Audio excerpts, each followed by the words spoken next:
Jūs domina kapų apželdinimo paslauga, tai pirmiausia, ką jūs galite padaryti, tai mūsų internetinėje parduotuvėje užsakyti kapų apželdinimo projektą. Kaip tai vyksta? Jeigu turite pageidavimų, tai aišku, kad jūs išsakote mums savo matymą arba savo, kas jums patinka, galbūt kitą kartą spalvos kažkokios jums yra mėgstamos, tai šitus dalykus įrašote.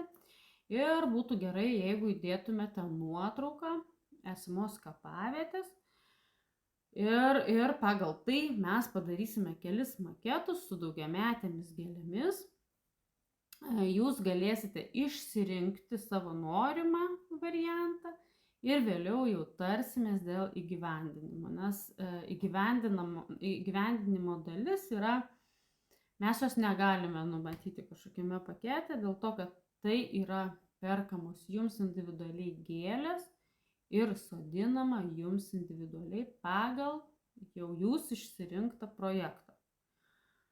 Tokiu atveju dažniausiai, ką vėliau siūlome, tai arba patiems klientams keletą savaičių laistantis, arba užsakant paslaugą laistymo pas mus, nes kai mes kalbam apie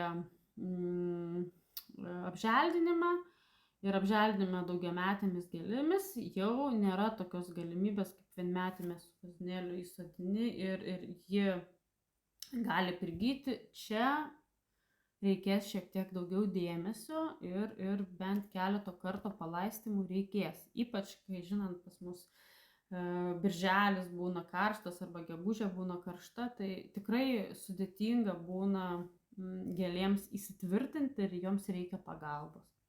Tai ir yra kapavietės apželdinimas, kuris bus jūsų kapavietėj padarytas taip, kad visą sezoną kapavietė būtų tolygi graži.